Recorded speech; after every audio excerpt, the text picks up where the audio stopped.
She was just a small-town waitress with a coffee pot and a kind heart. He was a quiet man in an army cap, invisible to most. Until one night, she stood up for him. Bullied teens, a viral video from the wrong angle, and a manager who fired her. Without a word, but what no one expected was what came next. 400 soldiers lining the streets, a letter from Congress, and a hero revealed. This isn't just a story about a homeless veteran. It's about dignity, silence, and what happens when one woman refuses to look away. What did she do that changed an entire nation's heart? Before we continue with this story, make sure to subscribe to the channel as we have a special story that'll be released soon. The bell above the door jingled the same way it always did. One long chime, too short, like the start of a song only the diner seemed to remember. Inside, the rhythm never changed. Silverware, clinking against ceramic plates, of bacon from the open kitchen window, and the low murmur of early risers discussing nothing they'd remember by noon. Morning came slowly in this part of town, tucked between the post office and the barbershop that only opened 3 days a week, the kind of place where people didn't ask too many questions, especially not before coffee. Maggie knew all their orders by heart. Earl always wanted black coffee in the chipped mug with the green stripe. Doris insisted on one pancake, no butter, no syrup, just jam. And in the corner booth by the window, beneath the sun-faded poster advertising chili from 2 winters ago, sat the man no one talked to. He never caused trouble, never asked for anything more than the senior breakfast special when he could. Afford it, sometimes just toast. Always dry. His name was never spoken aloud by the regulars. They called him things like that guy in the camo cap, or the one who smells like cold smoke. But Maggie had read the name stitched above the fraying pocket of his jacket. Keen. His army cap had the faded outline of an old insignia. Combat medic, maybe. Hard to tell anymore.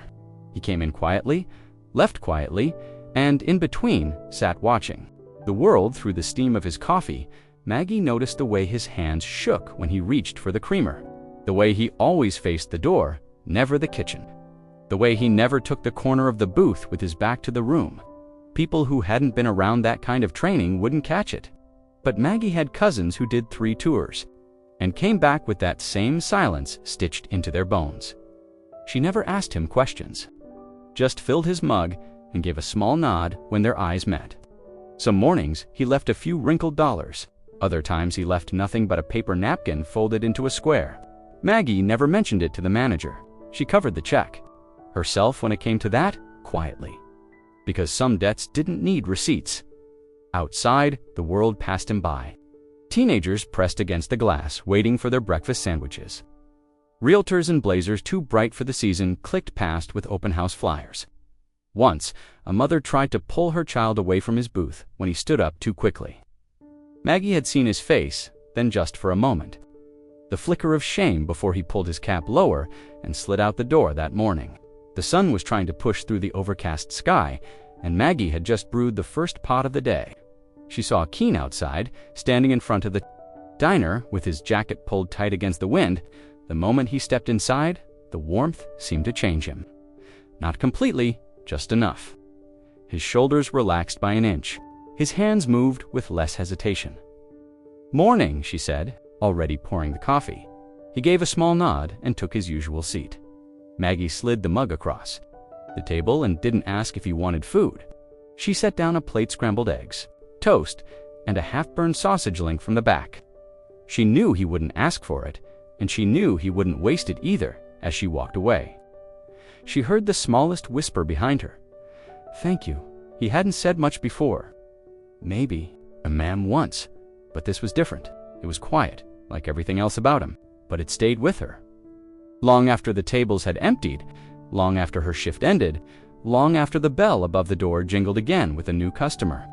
Maggie didn't know his full story, but she knew enough to notice that he never complained, enough to see the way people pretended not to see him, and enough to decide that as long as she had a pot of coffee and a few minutes to spare, that booth would never sit empty. She didn't expect the world to change, but she could change the world for one person, one quiet meal at a time. The shift was almost over.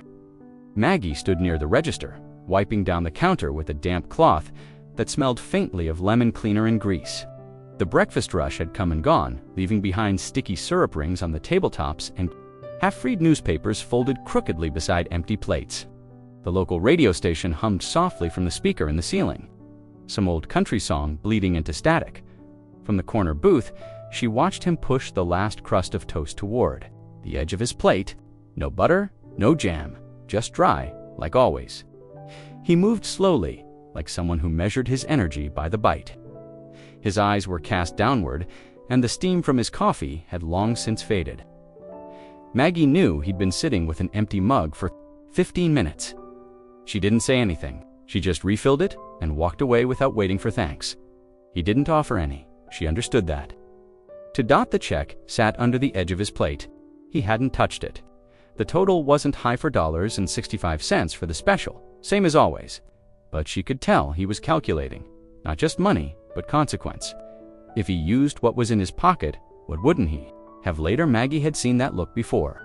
It wasn't Shamit, it was logistics. Survival math. When he stood, he reached into the inside pocket of his jacket. His fingers fumbled there a moment. Then, with a quiet sigh, he pulled out a single dollar bill. He pressed it flat against the table, like it might look worth more if it lay straight. Then he crumpled it into a loose ball and placed it gently next to the salt shaker, tucking it out of view as if embarrassed by its smallness. She approached slowly, pretending not to notice. He didn't meet her eyes as he passed, just nodded. Once touched the brim of his faded army cap and stepped out the door. The bell jingled above him. One long, two short. She waited until he was gone, until the street outside had emptied again. Then she picked up the dollar. The paper was soft.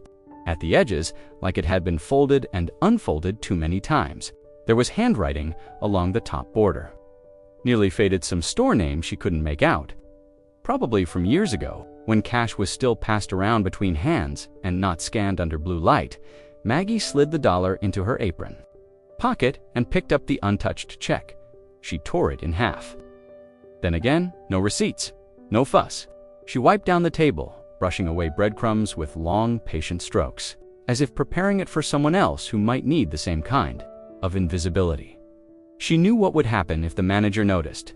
Greg didn't like handouts, said it encouraged repeat behavior, whatever that meant. But he rarely showed up before 10, and by then the coffee pot would be on its second batch, and the world would have moved on at the end of her shift. She slipped into the back and reached into her wallet. 2 5s, a 10, and some coins.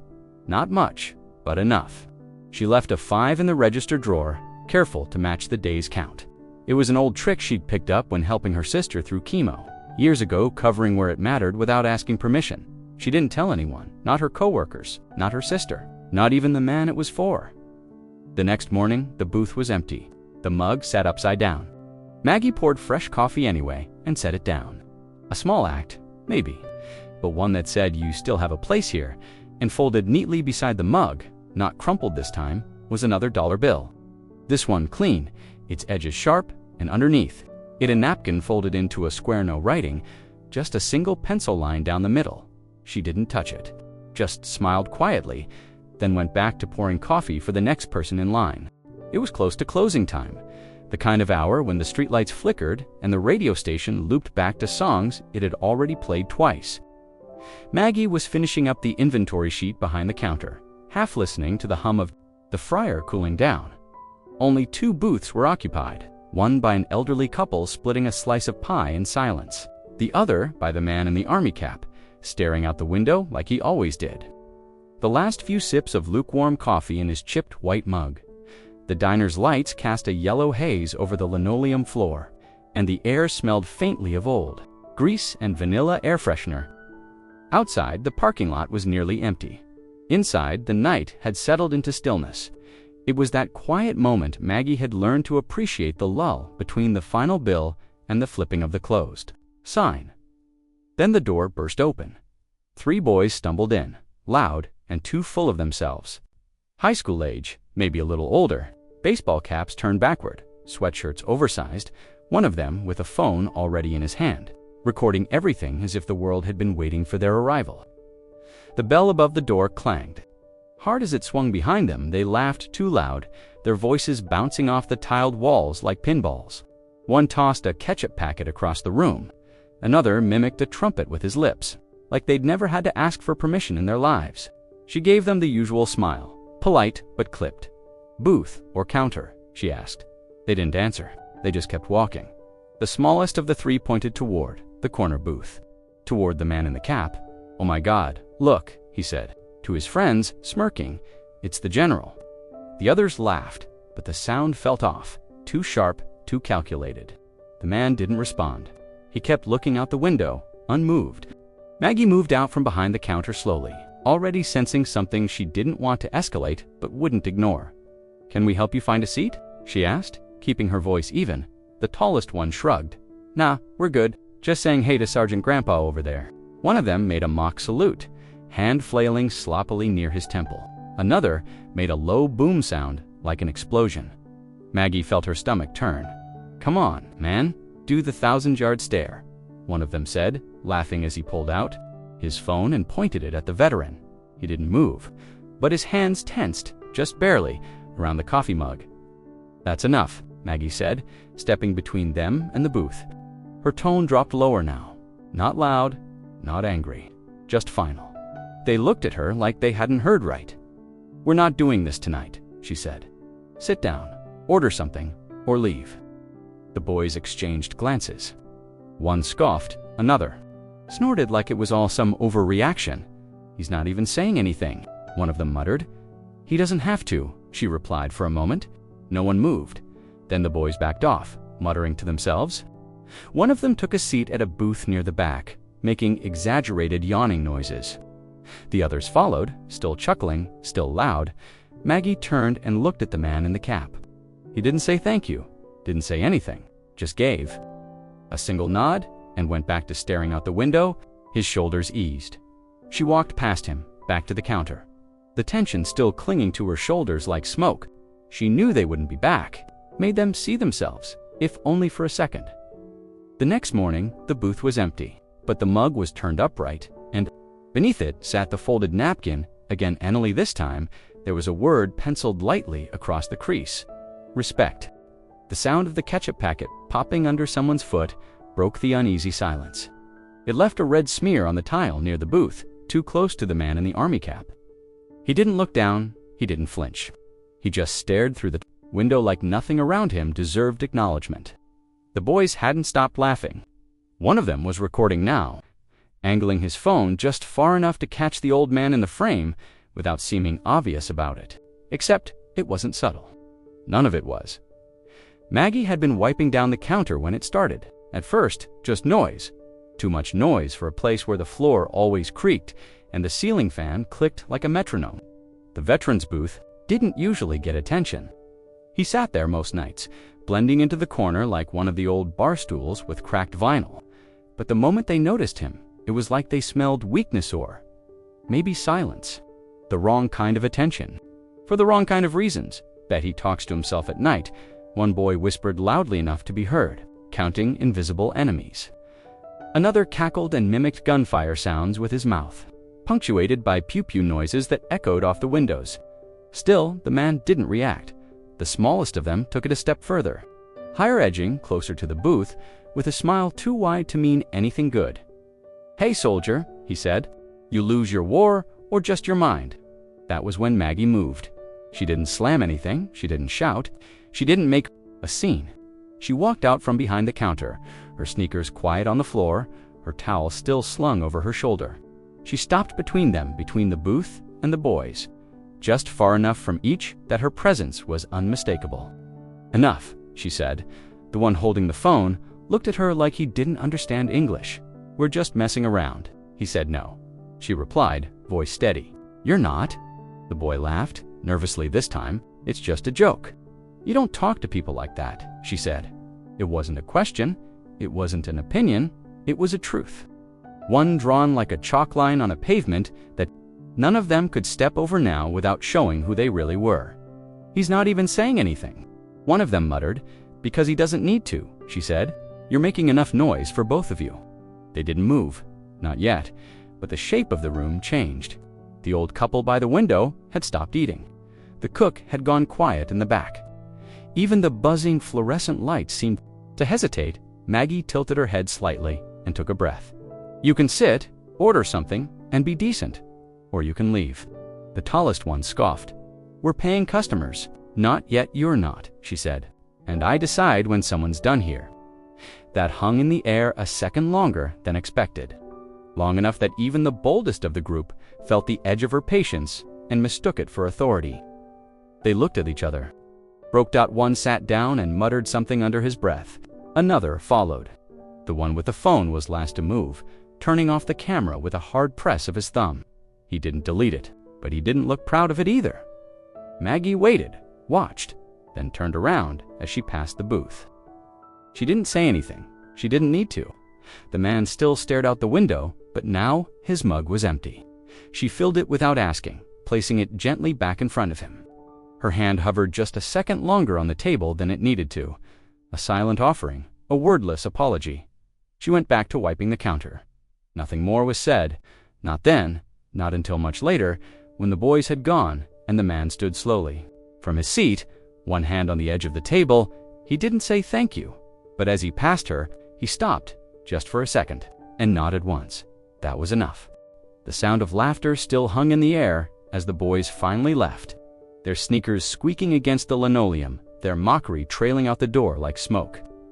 Maggie had already wiped down the veteran's table, her routine movements more careful than usual.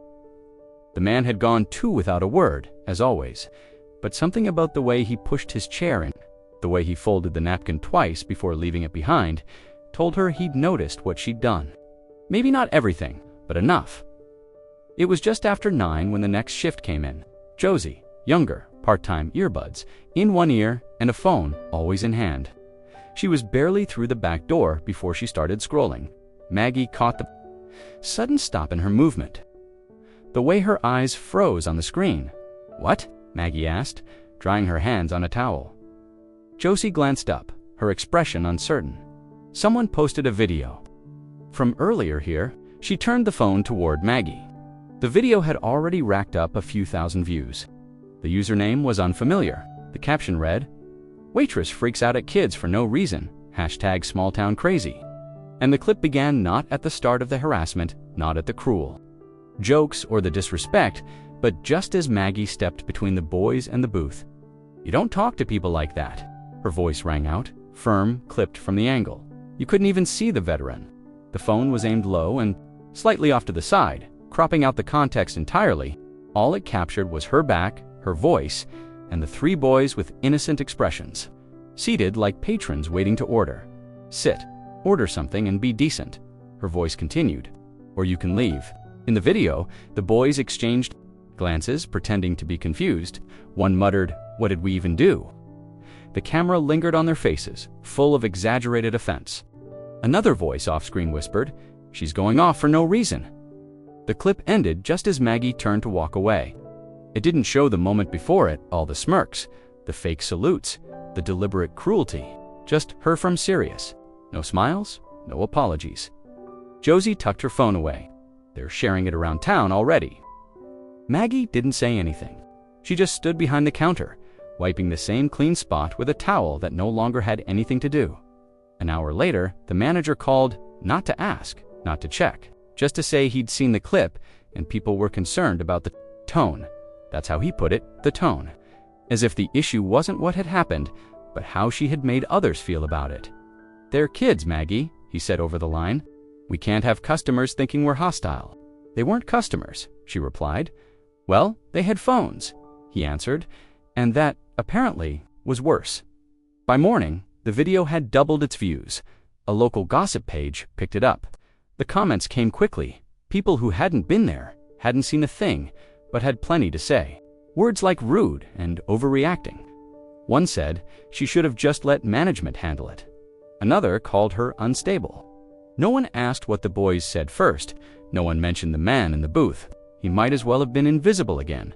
No one filmed him. No one filmed her covering his bill the night before. Or the way he thanked her with silence, with presence, with the way he kept returning each day until that moment. The next time she passed his booth, it was empty. The mug was there, turned upside down like he always left it. But nothing else. No napkin, no crumpled dollar. just absence. She looked out the window, where he always used to sit quietly with the sunlight on his face, the only warmth he let near him. But the bench was empty, the sidewalk quiet. No sign of his jacket, no sign of him at all. He was gone, and in his place a dozen strangers online had already decided the story, not the real one, just the version that fit the angle they'd captured. And that, Maggie realized, was the only part they had gotten right. It was just a clip, and everything it left out was exactly what mattered. The morning felt wrong before it even started. Maggie could tell by the stillness of the air when she unlocked the side door of the diner. Usually, the kitchen hummed with the low rattle of prep eggs cracking, water running, the soft shuffle of someone setting down metal trays, just the faint whir of the fridge and the hum of the overhead lights. She stepped inside slowly, her sneakers scuffing the tiles, echoing louder than usual. Greg was already there. He didn't nod, didn't speak, just looked through her like she wasn't a person, just part of the scenery. He was already. She reached for the coffee pot out of habit, pouring into a clean mug, steam rising in soft curls. The open sign hadn't been flipped yet, and the chairs were still up on most of the tables. She figured she had 10 minutes before regulars trickled in, slamming in a quiet hallway. "Can you come over here a second?" She turned. His tone was flat, professional. She put down the rag and walked over. He didn't make room in the booth, just slid a manila envelope across the table like it was a menu he didn't want to explain. "What's this?" "Read it," he said. She opened the envelope. One page, her name at the top. Words like performance, concern, reputation of establishment, and social media attention. Her eyes scanned the page once, twice. There was a date at the bottom, and a signature line already filled in. "You're firing me?" she asked, not raising her voice, not even blinking fast enough yet for the tears to come. Greg finally looked at her. His face wasn't angry. It was detached. He said, "You watched the video," she replied. "I had to," he said. "It's everywhere." "You watched the wrong part." He didn't answer. "I stood up for someone," she continued. "He was being harassed. You yelled at paying customers. They weren't paying," she asked. "There's no need," he said. "We have a brand, Maggie. People come here because it's quiet." That was dignity. Greg didn't respond. She waited for a moment, searching his face for even a flicker of uncertainty. There was none, just the kind of cold confidence that comes from someone who thinks they've done something necessary, something professional, only when the reputation of his business might be threatened.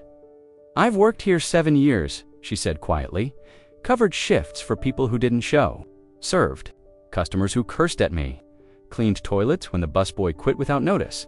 And this is what it comes down to." He reached for his coffee and took a long sip. "You made the choice," he said. "No," she said. "I made a stand." When she untied her apron, she folded it the way she always did, edges aligned, corners neat. She placed it gently on the... Then she walked toward the door, not bothering to say goodbye. The morning light outside was sharp and cold. She stepped into it, blinking. Behind her, the diner stayed. Still, no customers had arrived yet. No one had witnessed anything. It would open in a few minutes, just like always.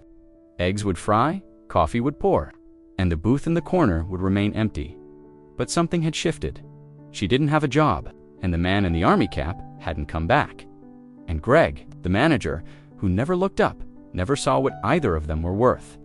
The wind picked up around mid-afternoon, brushing dry leaves along the sidewalk like they were trying to follow someone who'd already turned the corner. Maggie had nowhere particular to be, but she walked like she did, hands in her coat pockets, chin tucked down, the soles of her shoes hitting the pavement just a little harder than usual. She wasn't angry, not exactly, just ... Floating in that strange emptiness that follows when something familiar is taken away, and no one else seems to notice. The diner sat in its usual place on the corner, wedged between the pharmacy and the barbershop that hadn't changed its prices since 1993. From the outside, everything looked the same. The neon open sign buzzed softly in the window, half a letter flickering like it always had. The lace curtains were drawn halfway, and the same dusty red and white specials board leaned against the glass with the day's offer scribbled in fading chalk. Meatloaf, mashed potatoes, cherry pie. Maggie wasn't sure why she stopped. She hadn't. Meant to her feet, just slowed when she reached the crosswalk across from the entrance. She stood there, hands in her pockets, watching through the window. The corner booth was still there, and it was empty, except for the coffee mug.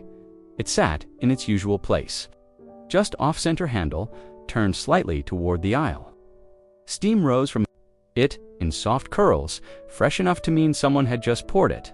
But there was no plate, no napkin, no folded bill, just the mug and the quiet space around it. She felt her breath catch. Someone had poured that cup for him. To the window, not close enough to draw attention, but enough to confirm what she already knew.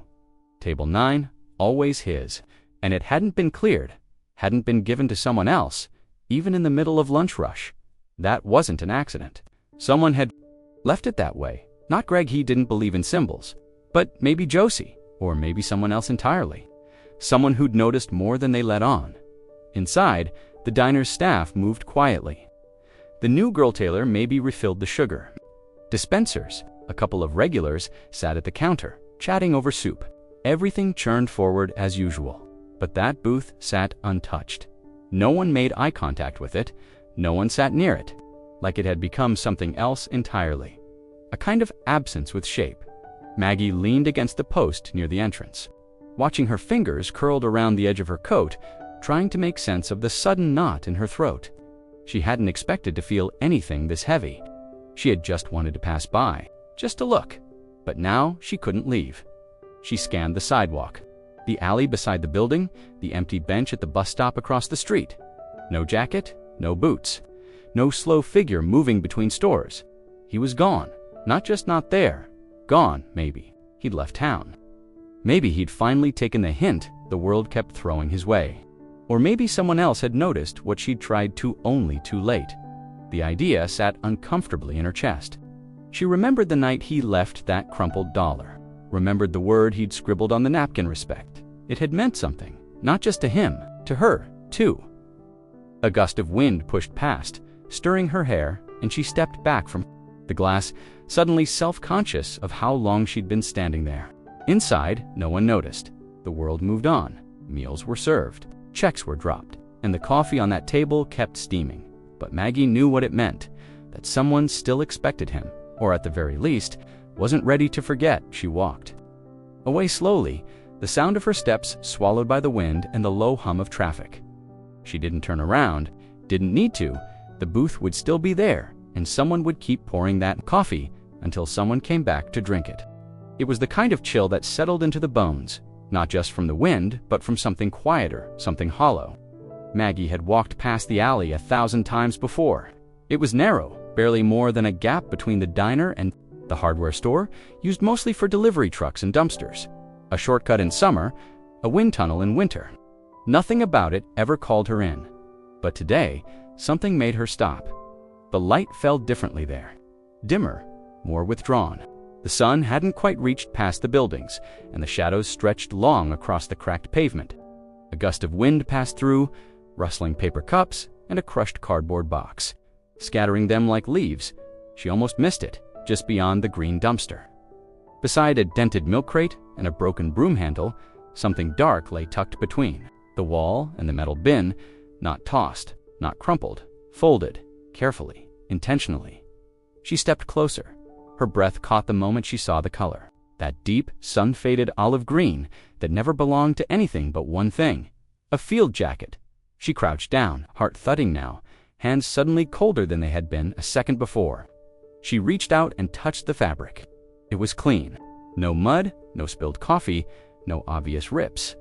It had been placed there, not abandoned, not thrown away, left. She turned it over carefully, unfolding it just enough to see the front. The name Patch was still intact. Keen, her breath stilled. It was his.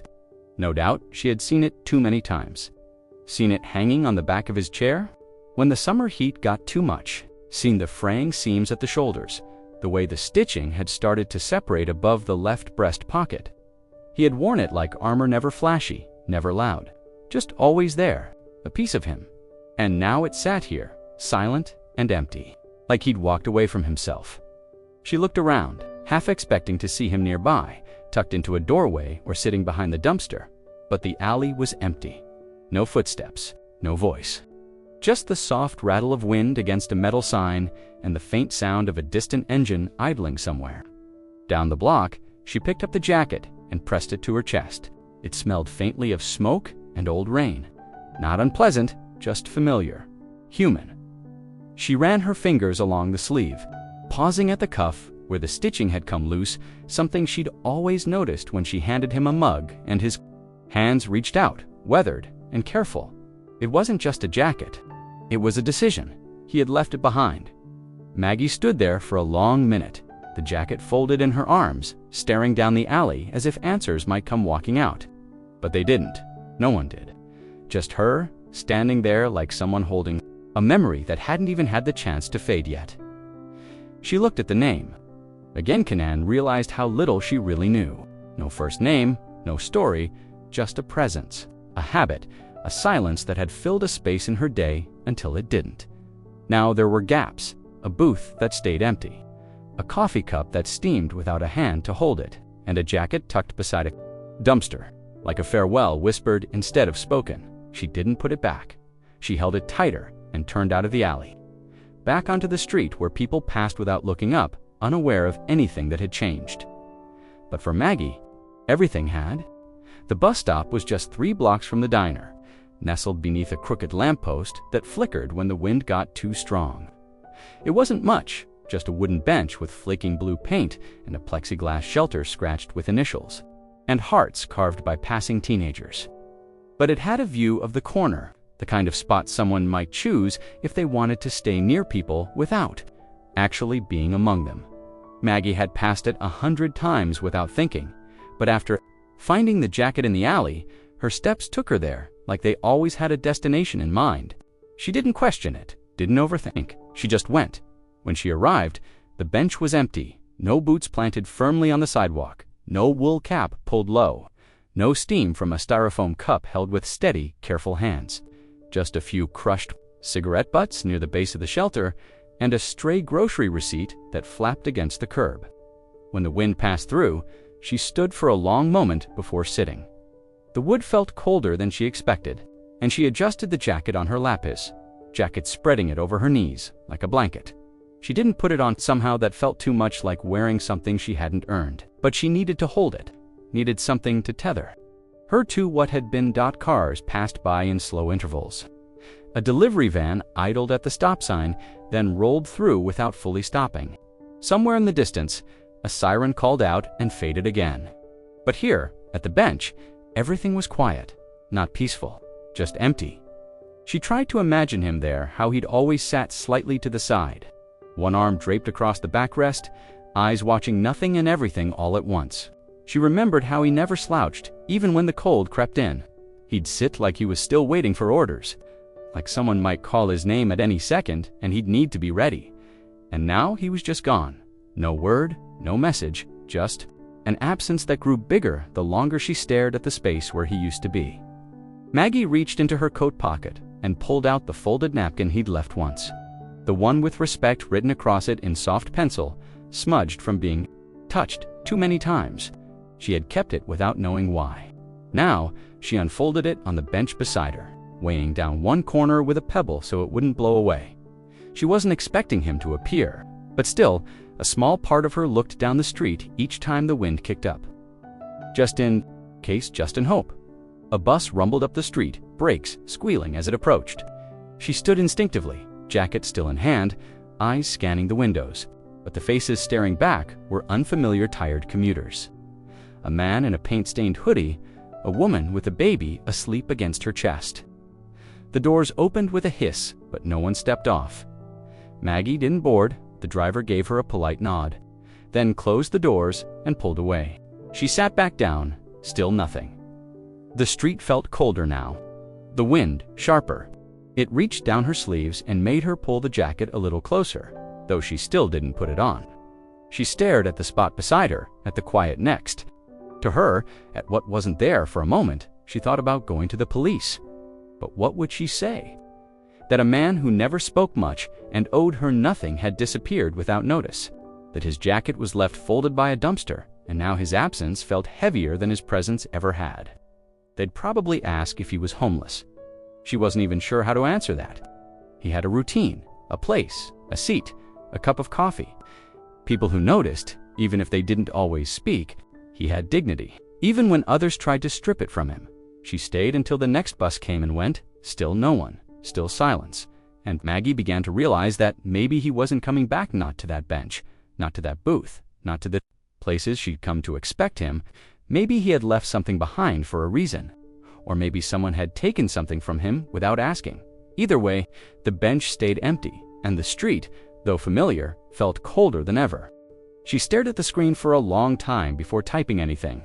The glow of her phone lit the room in soft white light, the rest of the apartment resting in quiet stillness. His jacket was draped over the back of the kitchen chair. It had been there since she got home. Maggie hadn't touched it again, just looked at it when she passed by. The name Keen stitched across the front like a final word. No one had spoken aloud. The cursor blinked in the empty box of the social media post. She wasn't even sure why she had opened the app. Maybe it was habit. Maybe it was the ache of too much silence.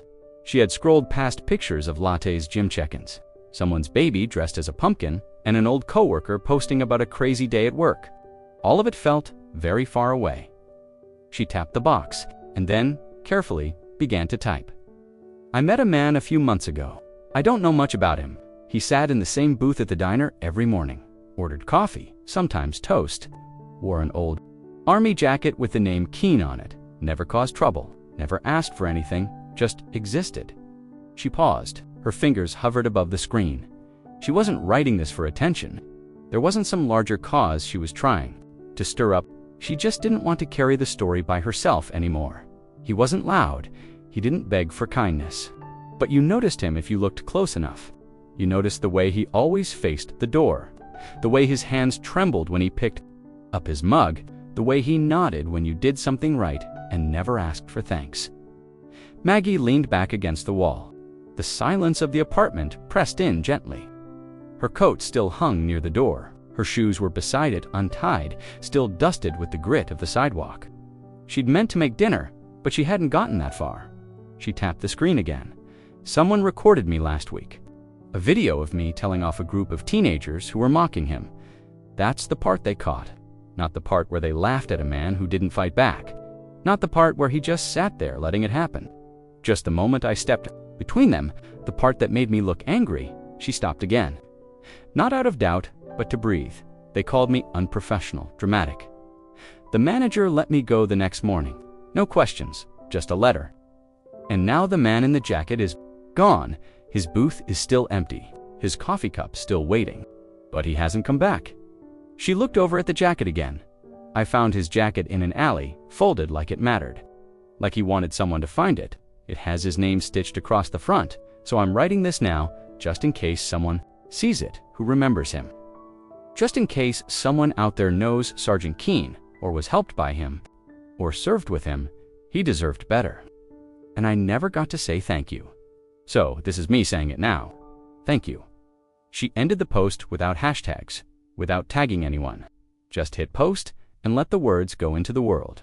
A small ripple and a giant, indifferent pool. 3 likes came in over the next hour. One from Josie, one from her cousin who probably didn't read past the first sentence, and one from someone she didn't recognize, a profile picture of an American flag. No posts, just a blank space. She didn't think much of it.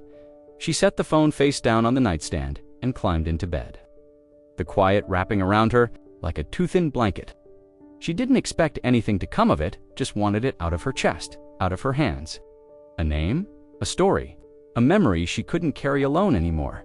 She turned off the light and went to sleep thinking no one would read it.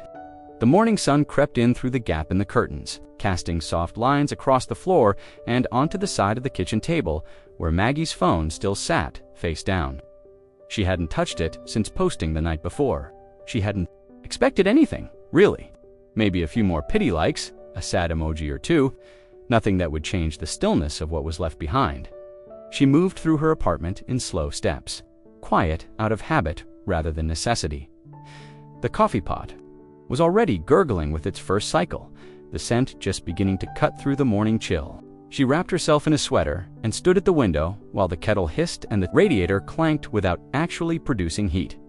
When she finally picked up her phone, it was just to check the time. But the lock screen was glowing with notifications, not many but more than she'd expected. 5 missed messages, a handful of reactions. But one name stood out. The profile picture wasn't a face. It was a circular Baja military insignia, blue and gold. And the message was short. "Do you know Sergeant Keene?" She stared at the screen, thumb hovering. She clicked the name Marcus J. Teller. The profile was sparse. A banner image of an American flag, a few old photos of a unit in desert fatigues, some birthdays, a few tagged group pictures. Nothing flashy, no family photos, no memes, no politics. Just quiet, the way men like Keene seemed to live. Her heart beat faster, not with fear, but something else.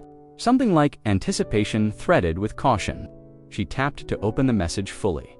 "Apologies for the random contact. A friend forwarded your post. You said you found a jacket with the name Keene on it. Did it have any unit patches or other insignia?" She read it twice, then again. The words were respectful, direct, not the usual noise from strangers online. Whoever Marcus Teller was, he was writing like this mattered.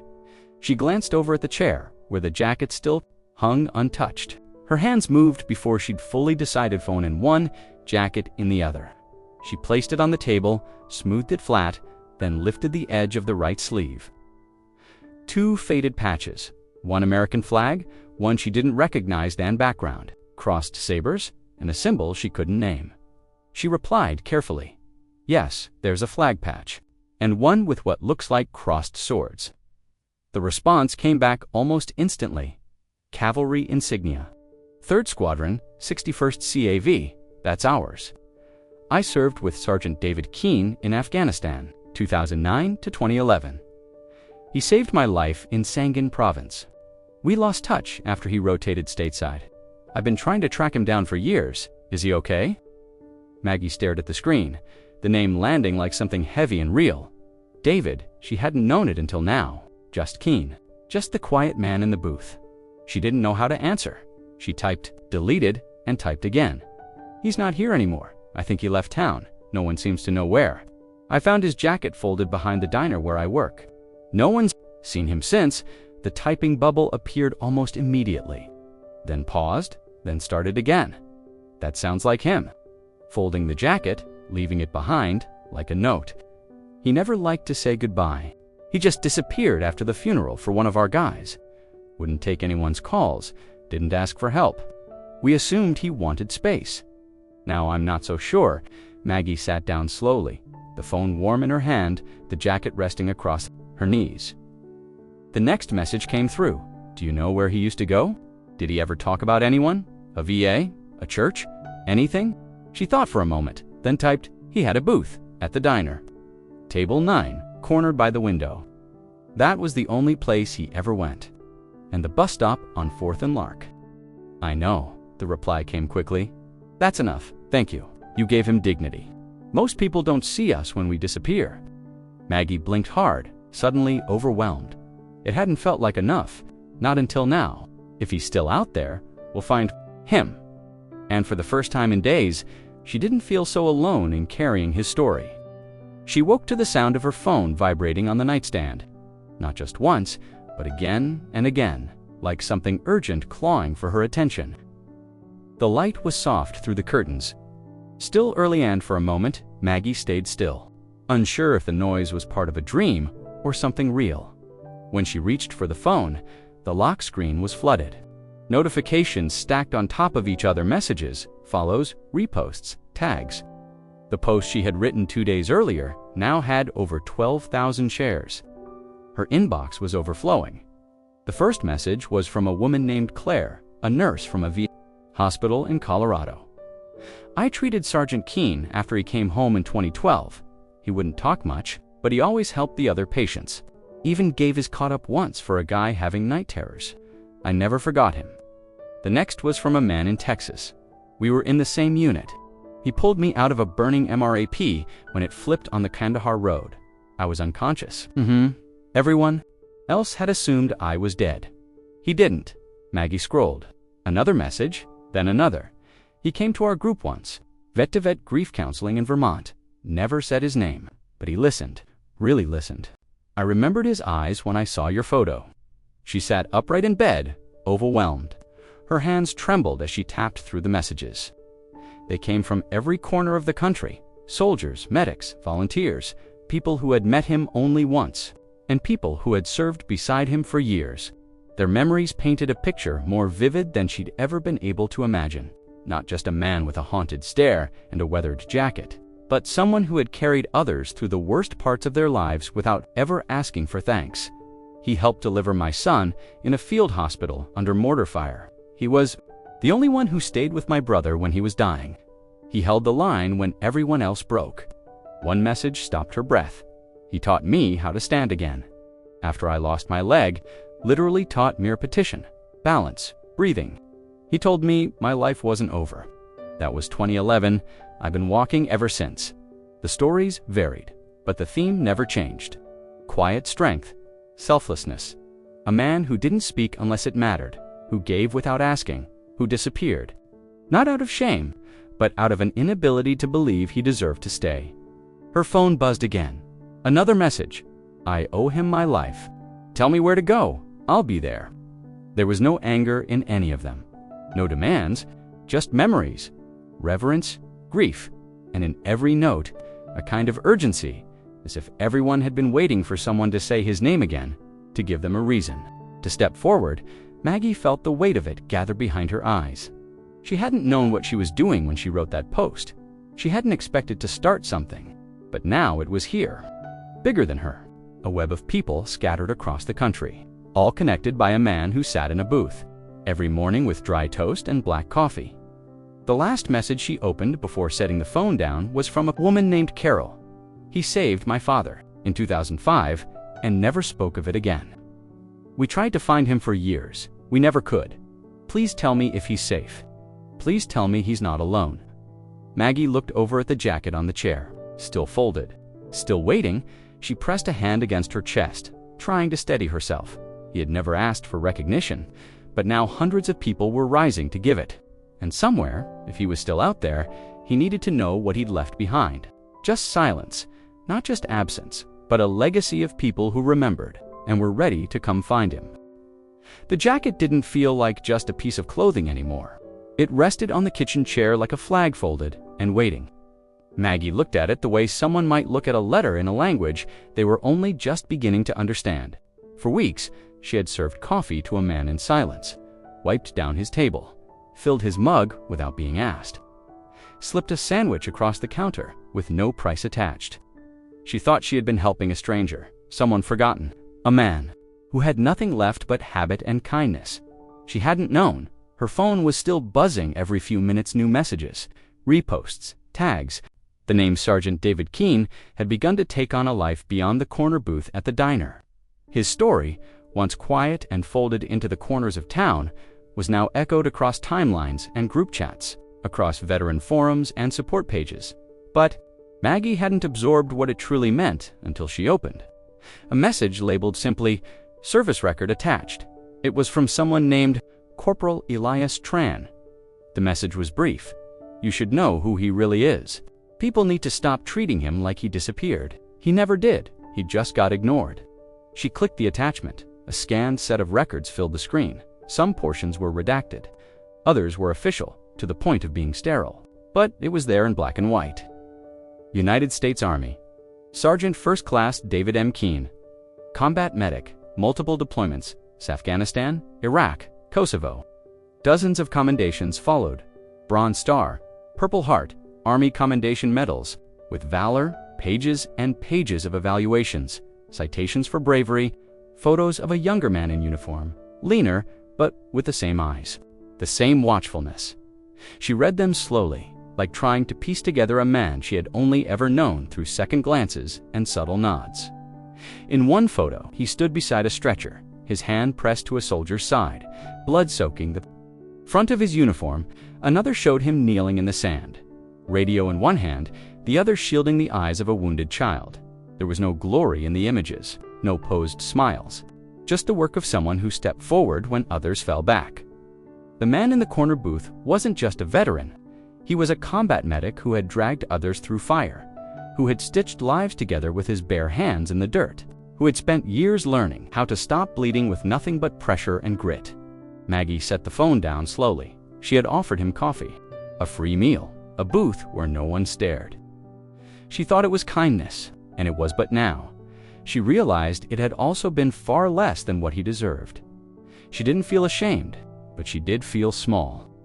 Not because she had done something wrong, but because the scale of who he was, what he had done, was something far beyond what she had ever guessed, and he had never once said a word about it, never hinted at it. He didn't correct people who saw only the ragged jacket, the tired eyes, the silence. He just showed up, sat down, said thank you when the coffee came. She wondered if it hurt more to be ignored or misjudged, if it was easier for him to go unseen than to be misunderstood. There was something else in Corporal Tran's message, a sentence Maggie read. Twice, he never wanted medals. He wanted to come home and be quiet. But some of us never came home at all. He carried us back instead. That's who you serve toast to every morning. She stood at the window, jacket now in her hands, the material soft and stiff all at once. She hadn't known who she helped, but now she did, and something about that knowledge made the air around her feel different. He hadn't asked to be seen. But he had been seen anyway, not just by Herb, but by all the people who were finally saying his name out loud. David Keene. Not just a man at the bus stop, not just a figure in the corner, a soldier, a medic, a hero. And somehow, she had been part of the last thread holding him to the world. The knock on the door was gentle, too polite for a package delivery, too steady for a neighbor. Maggie wasn't expecting anyone. She wiped her hands on a towel and approached cautiously, peering through the narrow window pane beside the frame. A woman stood there in a navy blue coat, gray hair pulled back in a low twist, one hand clutched around a manila envelope, the other resting softly against a black leather handbag. Her posture was dignified. EONMOVING. Maggie opened the door slowly. Miss Harrow? The woman asked. Her voice was calm, deliberate. Her eyes, though warm, carried something behind them that looked like decades of restrained grief. Yes, Maggie said. Can I help you? The woman nodded. I believe you already have. May I come in? Maggie hesitated for only a moment before stepping aside. She sensed that this woman, whoever she was, hadn't come without purpose. They sat. At the kitchen table, the jacket still rested on the back of the chair, its name patch visible. The woman's eyes found it immediately, and she offered a slight, nod-on acknowledgement, not of the object, but of what it carried. My name is Eleanor Mathers, she said. My husband was Staff Sergeant Luke Mathers. He's buried in Arlington. She paused, then gently placed the envelope on the table and folded her hands. I'm here because of David Keene. The name didn't catch Maggie off guard anymore, but the connection did. He saved my husband, Eleanor said softly. Back in 2009, they were pinned down near Spin Boldak. My husband's convoy had been ambushed. The radio report said Keene ran nearly half a mile through enemy fire to get to the second vehicle. My husband had shrapnel in his chest. Keene carried him back under fire, holding the wound closed with his own shirt. He kept pressure on it the entire time. Maggie listened, her throat tight. He survived the flight home, long enough for us to say goodbye. Eleanor reached for the envelope, slid it gently toward Maggie. This was written to Sergeant Keene. My husband dictated it in the hospital. We never knew where to send it. David didn't leave contact information, just disappeared, they said. I kept it all these years, but when I saw your post, I knew. Maggie opened the envelope carefully. Inside was a single folded page, worn but intact. The handwriting was neat, though faint in places. Keene, you probably won't read this, but if you do, thank you, not just for what you did for me, but for how you carried yourself. You never looked for credit. You never wanted attention. But I saw you. I saw how you carried our guys, how you watched everyone else first and yourself last. I owe you the days I got to hold my son's hand. I owe you the hours I got to say goodbye to my wife. No medal ever did what you did. You gave me time, and that's more than any of us ever expected to have out there. If you're reading this, I hope you found peace. I hope you're not alone. You never should be. Luke McGee held the letter in both hands, reading it slowly. She could almost hear it, the voice of someone who knew they were at the end of something and still used that time to say, thank you. "I just thought you should see it," Eleanor said, "because I think maybe David never did, and maybe it's time he heard it." They sat in silence, not heavy, not awkward, just stillness. "He's missing," Maggie said finally. "He left the jacket behind. No one's seen him in days. People are trying to find him now. I think they will." Eleanor looked at the coat again. He always did leave before the applause. Some men never learned how to stay. She stood after a while, leaving the letter behind. "If they do find him," she said at the door, "tell him his silence didn't erase anything." We remembered, and with that, the woman from Arlington walked down the steps and disappeared into the morning light. There were pieces of the story Maggie still didn't know how to fit together. She understood now that David Keene was no ordinary man, no simple face in a crowd. But the messages kept coming, each one dropping another shard of truth into her. Some sharp, some quiet, all pointing towards something deeper than absence. One in particular arrived late at night, written by someone who had only identified himself as Red. No last name, no rank, just a story that didn't feel like rumor. He wrote, "The last time I saw Keene was in uniform. We were all standing in formation. It was after the funeral for Corporal Jaime Serrano. Jaime was his best friend. They'd served together for 6 years. Same deployment, same bunk, same damn heartbeat if you ask me." Maggie had never heard that name before, Serrano. But it came up again in another message from a former unit commander, and again from a chaplain. In North Carolina, all of them said the same thing. After the funeral, Keene walked off the base without saying a word, didn't take leave, didn't check out, didn't go AWOL in anger. He just vanished. The Army listed him as unaccounted, not AWOL, not dishonorably discharged, just gone. No court-martial, no press, quietly filed. The kind of silence that gets buried because it raises too many questions no one wants to answer, and because no one ever filed a body. There was never a folded flag. Maggie couldn't stop thinking about that. The absence of ritual. No salute, no taps, no handover to a grieving relative who could cry with dignity in the front row. Just blank space on a roster and a file stamped with a date and nothing else.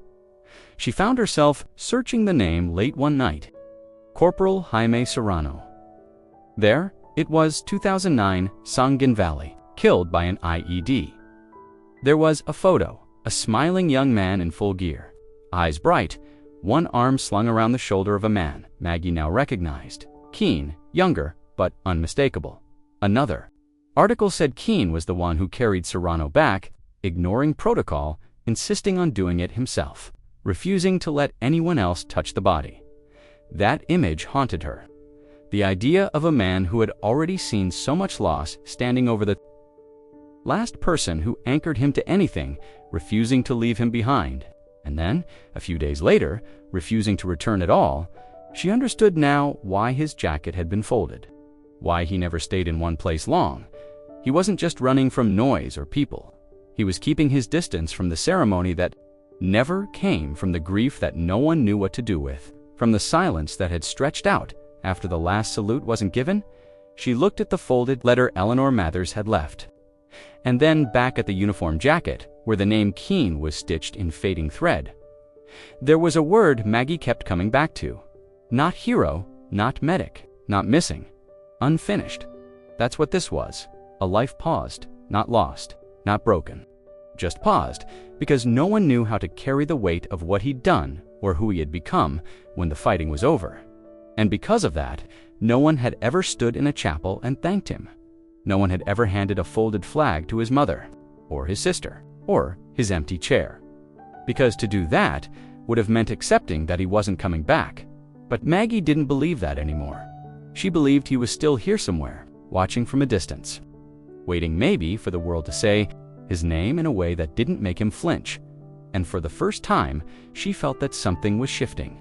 That maybe, if enough people spoke a piff, enough people remembered then, something sacred that had been denied for too long might finally find its way back. Not a ceremony, not a headline, but something quieter, something like a flag. Finally folded, even if no one ever handed it to anyone. The close sign hung in the window even though it was barely noon. The neon open glow had been switched off before the morning crowd ever got its coffee, and the familiar clatter of plates and murmured orders was replaced with silence and a locked door. No breakfast specials written in dry erase marker. No staff visible through the front window, just chairs stacked upside down on tables and blinds drawn halfway down. Maggie stood across the street, watching the same diner where she had poured coffee, cleared plates, and slipped extra toast onto someone's plate without writing it down was now dark. A place built on routine and regulars had, without warning, gone quiet. But the street outside hadn't. By late morning, small groups of people had begun arriving. Not tourists, not locals, people in uniform. Some crisp and current, others faded and worn. Some walked with canes. Others had service dogs by their sides. They came in trucks and rental cars and on foot, many with nothing more than duffel bags and tired eyes. One by one, they approached the diner and found the door locked. They didn't knock dot. They didn't protest. They stood. Some just stood still. Others quietly formed small groups on the sidewalk. Two men from Minnesota recognized each other. A woman from New Jersey shared a photo of a battlefield hospital with another nurse from Indiana. They spoke in low tones, like people gathering. For a memorial they weren't quite ready to call a funeral. Maggie crossed the street, her steps slow. She hadn't invited them, not formally, but somehow they had all come anyway. Word had spread. Her post was now reaching hundreds of thousands. And embedded in those comments, likes, and shares were coordinates, clues, memory trails that all led here to the last. Known place, Sergeant David Keene had been seen. The manager arrived an hour later in his truck, pulled up fast, parked crooked, phone to his ear. He stepped out and saw the crowd. The uniforms, the boots on his pavement. His face turned quickly from confusion to panic, then to something more practiced, dismissive, cautious. He looked at Maggie, then quickly looked away. Someone near the front, a tall man with a unit patch on his arm, took a step forward and nodded toward the building. "This where he sat?" he asked. Maggie nodded. "Corner booth, every morning." The man turned and faced the locked door. The manager said nothing, just pulled his keys from his pocket and walked straight to the entrance. But he didn't unlock it.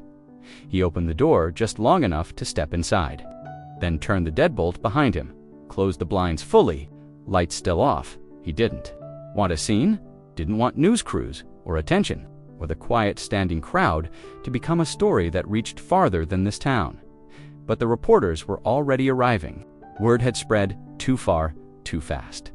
A few carried small handheld cameras. One was live streaming. Another was interviewing a woman with a photo of Keene from 2007, her brother, she said. Her voice cracked as she spoke about how he'd died in Keene's arms. The man from earlier took off his cap and held it to his chest. Others followed. No chants, no shouting, just reverence, like the diner had become something more than a building, more than a business. It was now a marker in a long story about one man and the lives he carried with him. The manager stayed inside. He watched from the kitchen window. Maggie could see his shadow through the slats. He wouldn't open the door, wouldn't serve them, not out of cruelty, more likely fear. The kind of fear that comes when someone realizes they've misread an entire story and now don't know how to step back into it. But the soldiers didn't leave. They weren't here for coffee. They were here because someone they loved had sat in that booth, had vanished, had been remembered by someone they didn't know, and because of that, they had something to stand for, and they would keep standing, even if the door stayed locked. The street, usually humming with the familiar sounds of diner chatter, delivery trucks, and distant radios playing old country songs, had gone utterly still, not from fear, not from confrontation, but from a kind of reverence that doesn't need to announce itself. The kind of silence that comes when people realize they've entered a moment they will never forget. Maggie stood just beyond the sidewalk, hands folded in front of her, eyes fixed on the diner window. The blinds inside had been drawn shut, but everyone knew what was behind them. The corner booth, table 4. A mug once filled with black coffee, half a sugar packet open beside it. Nothing special to most, everything to those who stood outside now. The rows of uniforms stretched far beyond the entrance.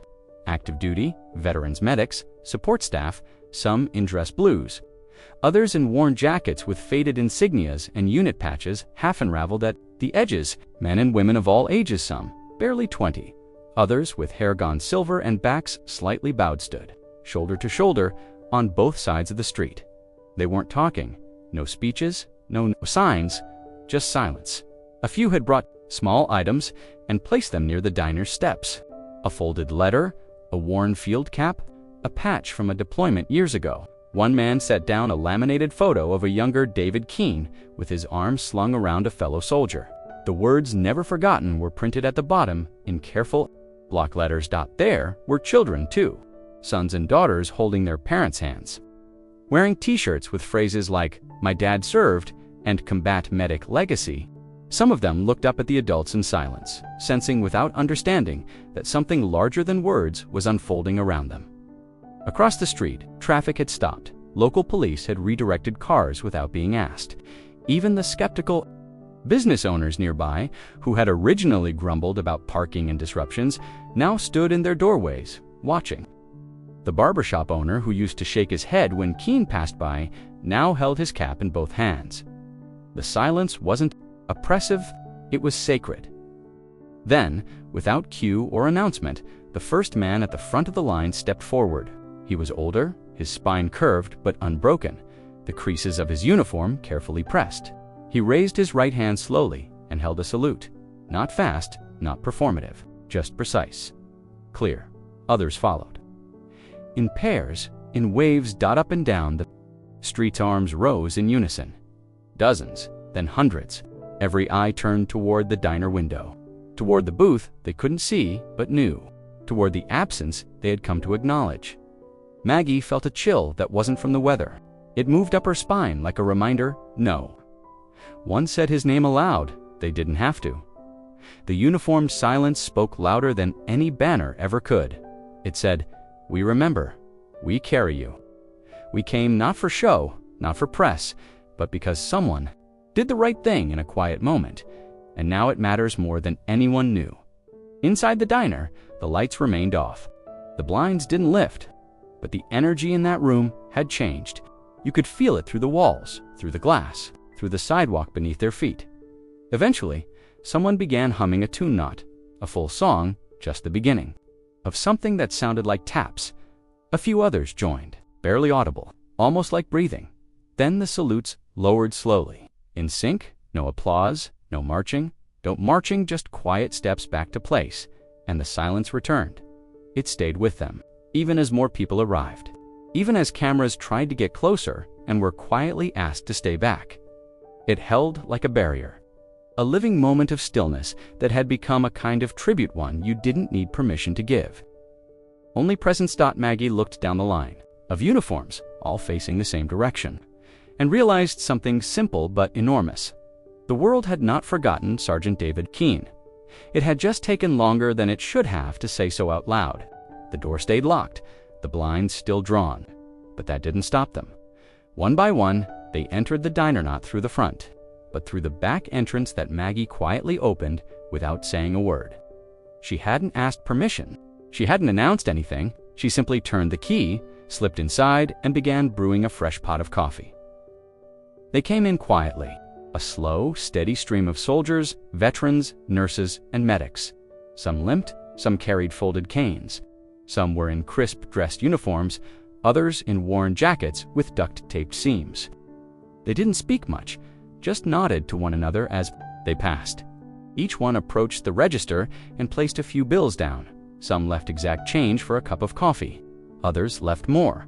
One man laid down $200 without saying anything. When Maggie tried to hand him the rest, he shook his head and walked on. They didn't sit anywhere else. They all walked to the same table. For the corner booth, the first soldier placed a cup of black coffee directly where Keene used to set his key. He looked at the seat for a long moment, nodded once, then stepped back and stood by the wall. The next one followed, another cup, same place, same silence. By the fifth cup, the table was already full. They began setting them on nearby tables, then on the counter, then along the sill beneath the front window.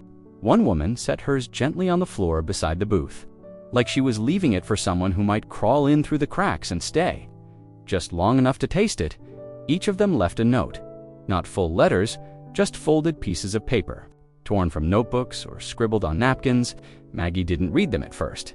She just watched. Some signed their names, others DIDN single quotes. Todd, one note simply read, "You carried us. Now we carry you." Another said, "My brother made it home because of you. I never got to say thank you." One medic wrote in delicate cursive, "I didn't know your name until now. But I've been trying to copy your comm for 15 years. Maggie gently placed each note in a small box she found near the register. When the box filled, she found another, then another. The smell of coffee filled the room like memory. The mugs steamed in soft curls. Some had sugar, some had cream. Most were left black, just the way he drank it. No ceremony, no fuss. It wasn't organized, no one made a speech, no announcements.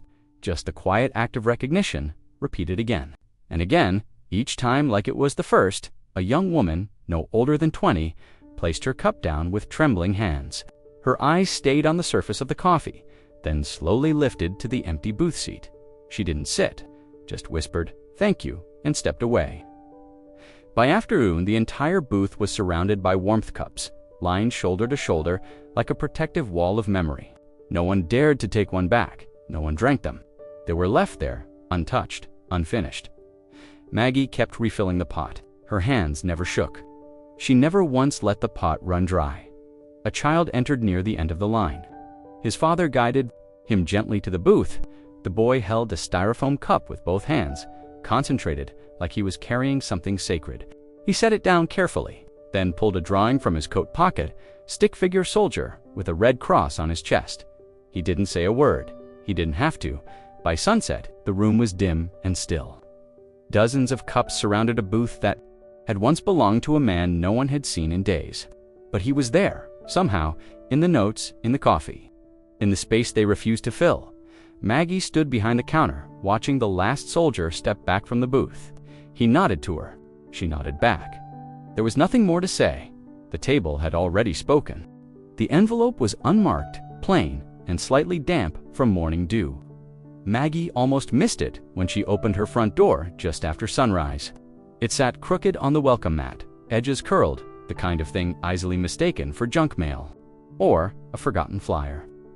But when she bent to pick it up, she saw her name Maggie written in tight, slanted handwriting across the center. No return address, no stamp, just a name and a silence that hung around it like gravity. She stood still. For a moment, the breeze catching the edge of her sweater, unsure whether to open it right there or carry it inside like something fragile. Her fingers brushed over the paper again, then tucked it into her palm. Inside, the kitchen was still quiet. The coffee hadn't even finished brewing. She sat at the table, the one pushed near the window, and opened the envelope slowly, careful, not to tear the corners. The letter was short. No date, no salutation, just a few paragraphs written in that same small, deliberate script. "Maggie, I don't usually write things down. I don't leave much behind. It's easier that way, safer, cleaner, less to carry. But I owe you something, not because you stood up for me. I've had people stand up for me before, and they did it loud, and then they left.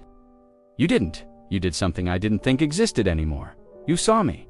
Not the mess, not the label, not the story someone else already wrote. Just me. I never said thank you. Didn't know how. Still don't, not really, but I heard about the post. I know what's been happening. The people coming, the coffee, the booth. I'm not good at letting people remember me, but I'm trying. That jacket you found, I left it on purpose. Not as a goodbye, more like a bookmark. In case I needed to come back to the story later, there's a lot about me no one needs to know. The things I've done, the people I couldn't save, they weigh different on different days. But that morning in the diner, when you stepped in, it shifted something. I felt something I hadn't felt in a long time, like maybe I was still in the world, not just near it. I walked for a while after that. I usually don't stop, but this time I did. Found a field, slept under stars I didn't recognize, and thought about the coffee, about your voice, about what it means when someone decides you're worth defending, even if you're not sure you are. You did that for me. I'm not good at promises, but I will try to be someone worth the kindness you gave. Maybe not today, maybe not soon, but I'll try. If the booth is still open, tell them thank you, every last one. And if there's ever someone else who walks in quiet, head down, looking like they'd rather disappear. Pour them a cup of coffee. The good kind? Black, hot, no questions, they might not say. Thank you either, but they'll remember. Keen Maggie read it once, then again, then a third time, her hand covering her mouth. By the end, she didn't cry. Not yet. The tears would come later, when the room was darker and the coffee had gone cold. For now, she just sat with the letter in her lap, folded again along the same creases, and stared out the window. The sun was rising slow over the rooftops, brushing everything in gold. She didn't know where he was, but she knew he was still here, somewhere. The wind that morning moved differently. Not rushed, not sharp, just steady, like it had purpose. Maggie felt it before she saw anything. The crowd had gathered again outside the diner, just as they had in silence the day before, but today felt changed. The sun was higher, the sky clearer, the kind of late morning that made everything feel just slightly more alive. She hadn't expected to return. She thought yesterday had been the ending.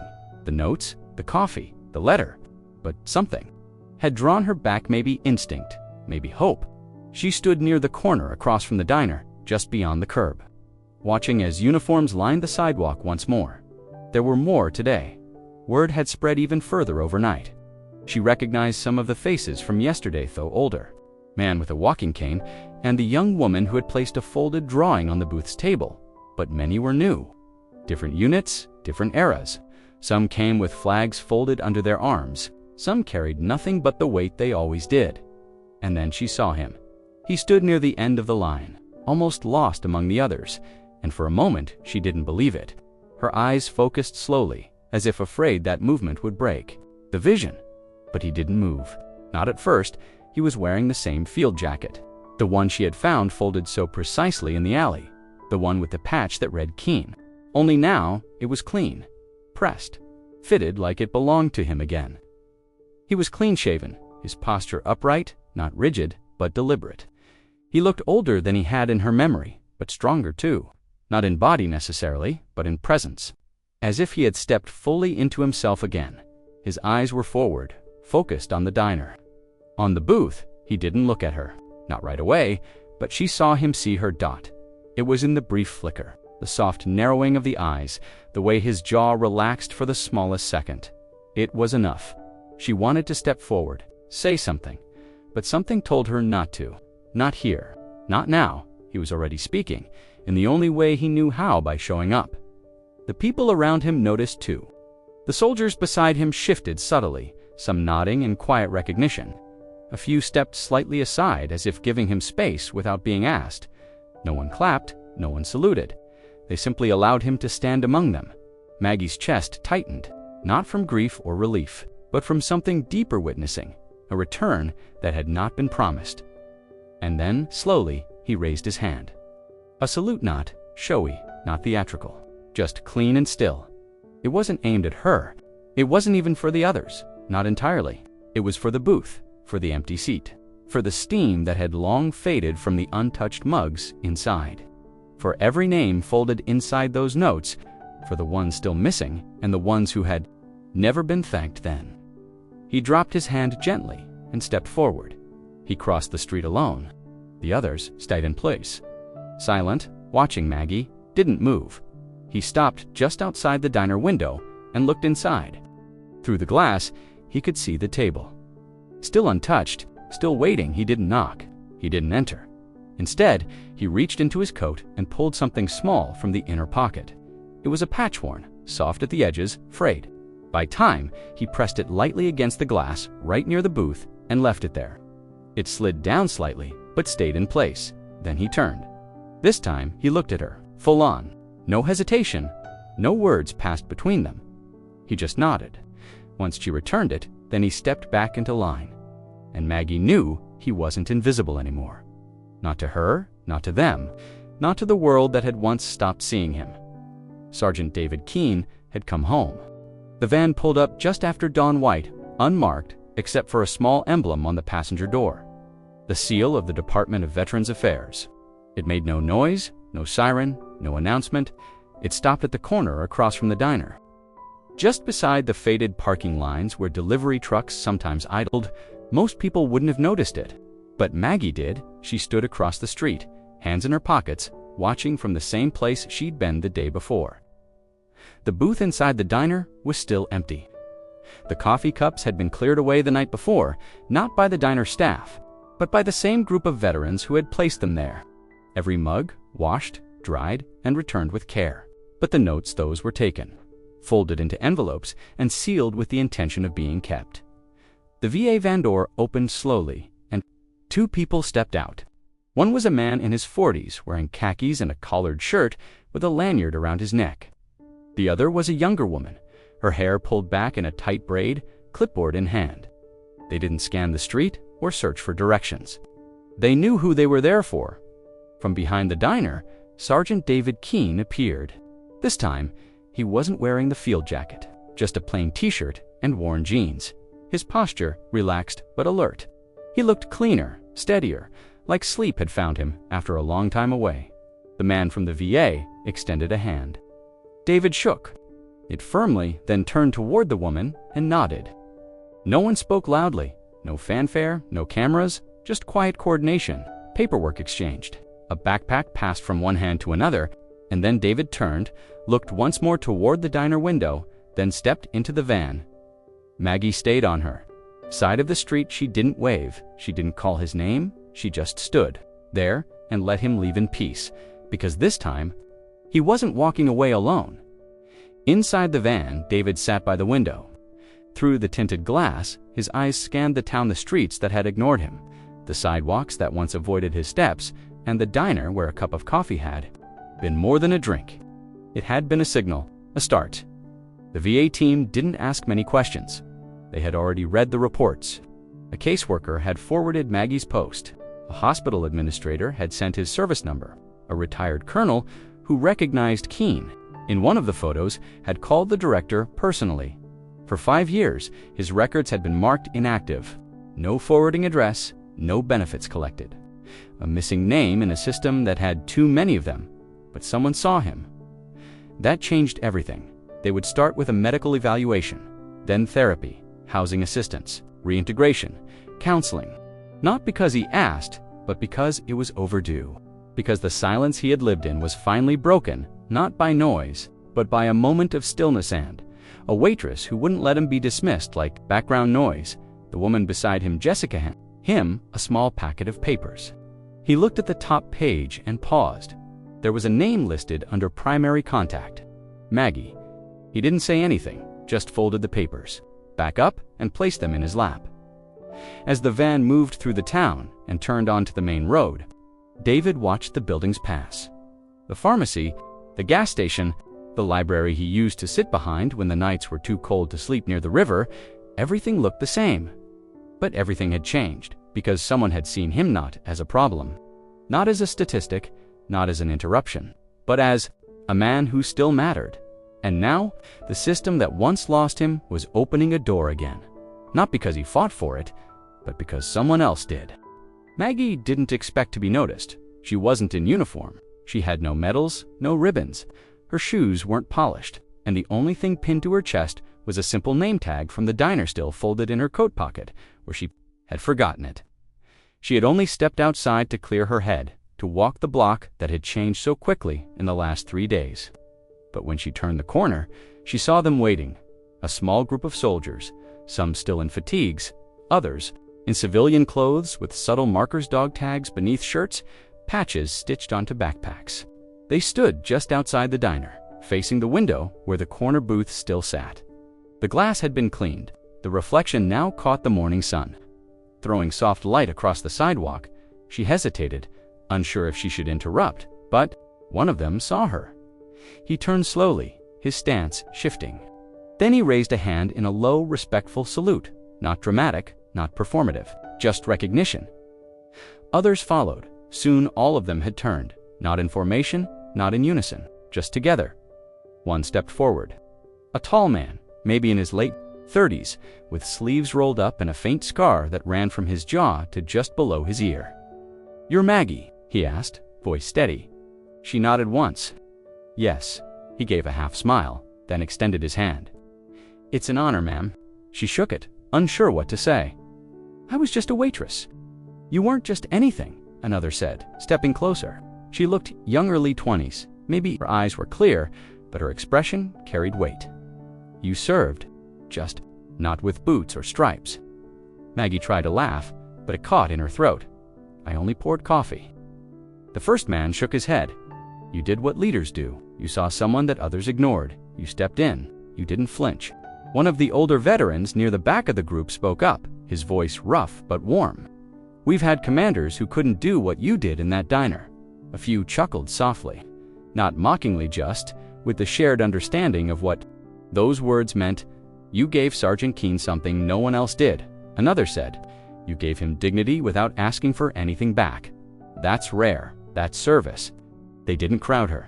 No one took photos. No one asked for it. Hers, it wasn't about that, but still, they stayed. One handed her a small pin. It was brass, about the size of a button shaped like a shield. On the back was a single word etched by hand. "Sister, we have a tradition," he said. "We give these to people who carry the weight with us. Even if they don't wear the gear." Maggie turned it in her hand.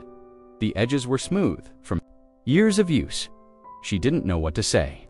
No one had ever called her that before. "Thank you," she said, voice low. "No, ma'am," the first man said again. "Thank you. You reminded us what the uniform stands for, and you wore it better than most." Someone else added, "You didn't need rank to lead. You led anyway." Another murmured, "We follow people like you." They stood with her for a few more minutes. Nothing scripted, no ceremony, just presence. Before they left, one of the younger soldiers, barely more than a teenager, turned to her and said, "You're the reason we showed up. You gave us someone to salute." Then they dispersed, quietly, respectfully. Maggie watched them go, the pin still in her hand, the weight of their words slowly sinking in. She had never considered herself a leader. She wasn't used to being followed, but something had shifted, not just in them, in her. And for the first time in a long time, she stood a little straighter. The knock came just after noon, light but deliberate. Maggie had been sitting at her kitchen table, a mug of tea untouched beside her, and the folded brass pin still resting in the center of a cloth napkin. The apartment was quiet. Not silent in a lonely way, just calm, the kind of calm that comes after long days filled with noise, confusion, and things too big to process all at once. She hesitated before answering the door.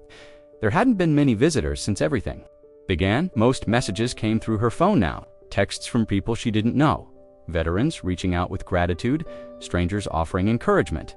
But no one had come in person since the letter, since Keene. When she opened the door, the woman standing there didn't smile right away. She was tall, dressed in a slate gray blazer over a soft denim shirt. Her hair was pulled into a low bun, and she held a leather portfolio under one arm. Her stance was firm, but her eyes were kind. "Are you Maggie?" she asked. "Yes," Maggie replied slowly, unsure what this was. The woman nodded once, like that was all she needed to confirm. "My name's Carla Jennings. I'm the director of the Heritage Veterans Center 2 towns over." Maggie blinked, puzzled. "How can I help you?"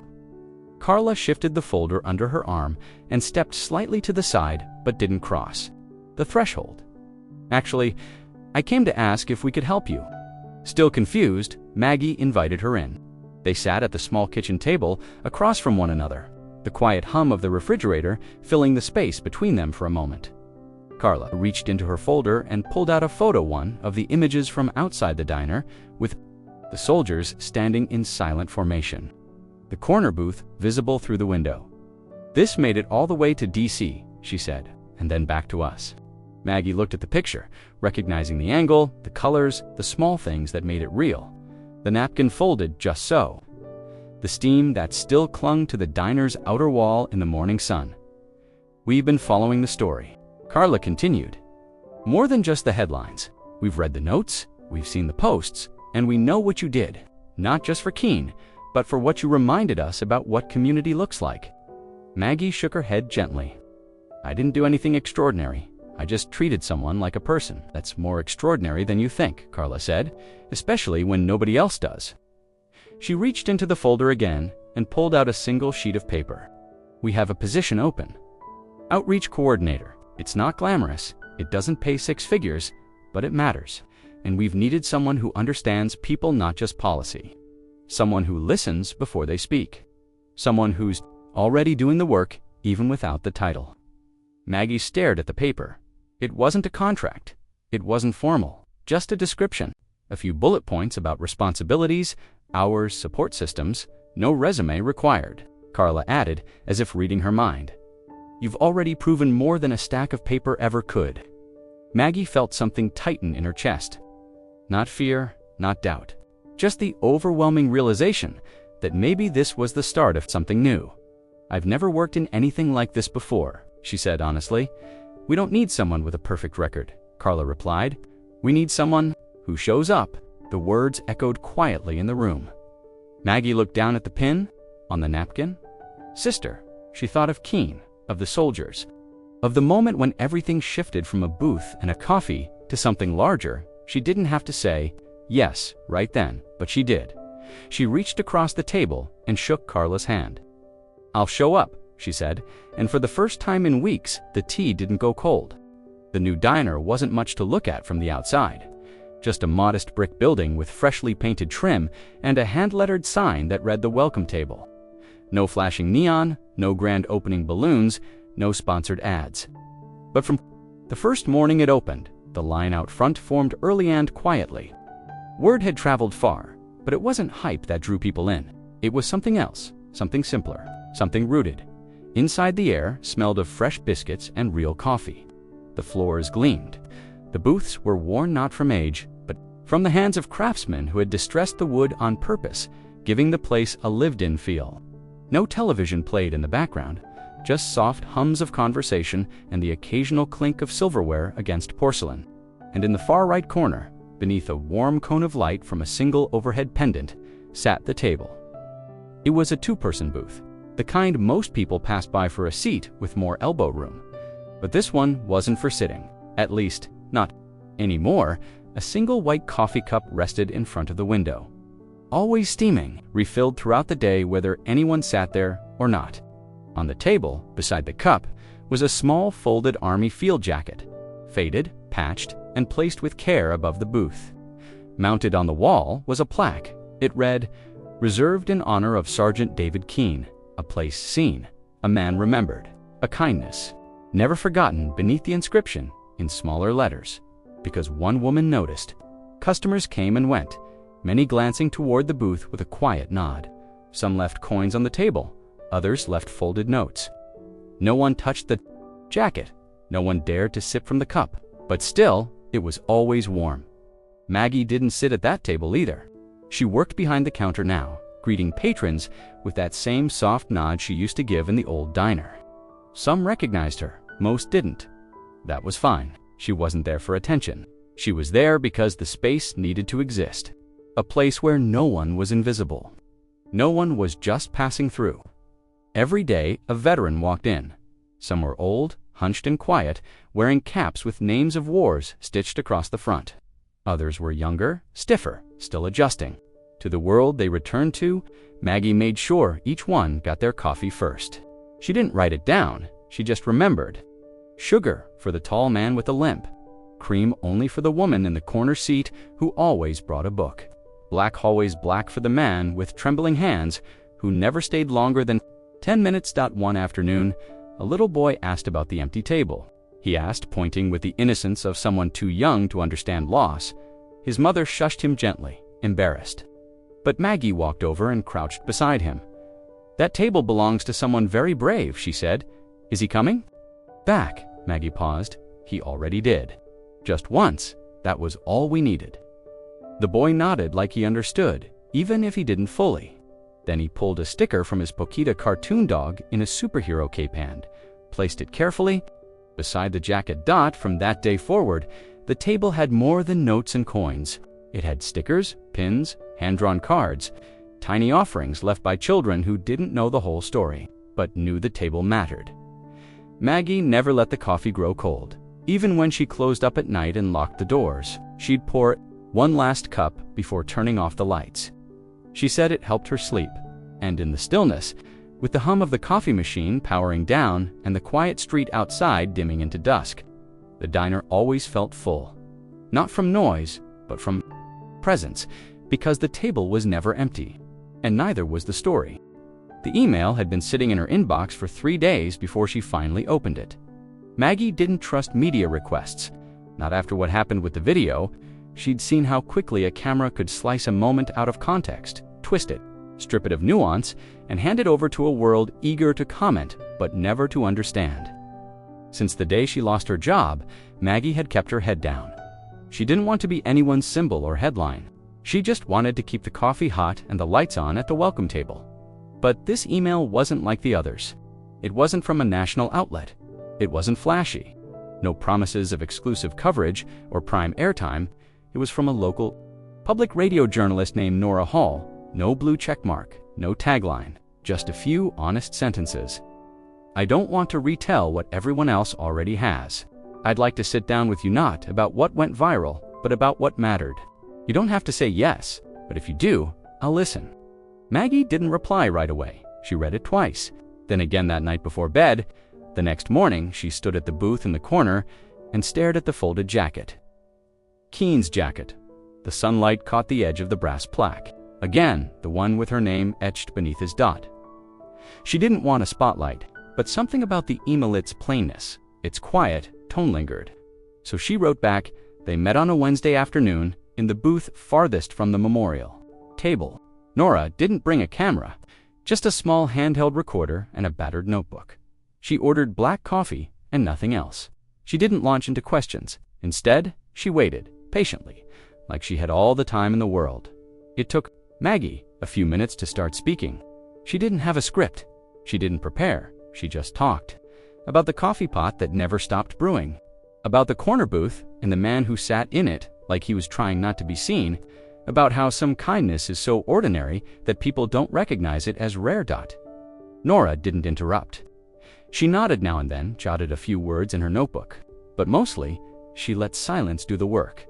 Maggie spoke of the moment the teenagers came in, of the shift in the air when their laughter turned cruel, of the way Keen's shoulders hunched not in fear, but in preparation, like someone used to, absorbing impact. She described how the world had forgotten how to draw quiet lines in defense of others. Not yelling, not attacking, just standing there, steady, present. She told Nora she didn't regret losing the job, that coffee could be poured anywhere. But dignity had to be protected where it stood. When the interview aired, it wasn't clipped or dramatized. It wasn't overlaid with music or headlines. It began with Maggie's voice steady, tired but clear, saying, I didn't do anything big. I just didn't look away. The response was nothing like the first wave of attention. No hashtags, no viral threads, just quiet thank yous, handwritten letters. A donation to the welcome table from a former soldier who signed the card only. A phone call from a retired waitress in another state who said she once did the same thing. But no one ever noticed.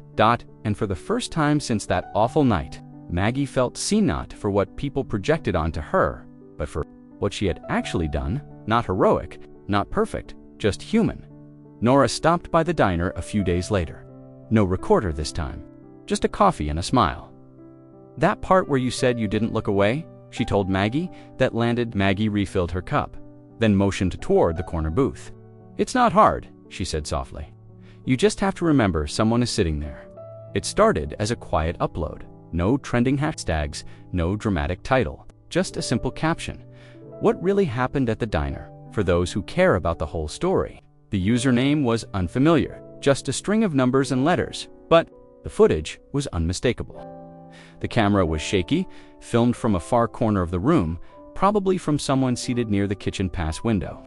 But unlike the original viral video, this one didn't start with Maggie standing between the veteran and the teenagers. It started earlier, with the entrance. The door chimed, and in walked 3 teenagers, loud and laughing. The camera didn't zoom in, didn't add commentary, just observed. Their voices carried through the room. And the moment their attention shifted to the man in the army cap, the energy changed. The video captured every word, every mocking imitation of a salute, every joke about old guys pretending to be heroes, the laughter, the nudging, the way they leaned too close, and then it caught something the first clip never did. Sergeant Keen's silence. He didn't react, didn't speak. He just sat there, staring into his coffee, gripping the mug a little tighter with each taunt. The shaking in his hands, the quiet breath he took like he was forcing calm into his chest. Then Maggie's voice cut through. "Calm, even. You don't talk to people like that." And this time, with the full picture, the power of her words landed differently. It wasn't confrontation, it was protection. She wasn't escalating, she was setting a boundary in a room that had none. The video showed the boys mocking her. Two. One laughing while recording on his phone, another tossing a crumpled napkin toward Keen's booth, and then the camera caught something new, something the original clip had carefully avoided.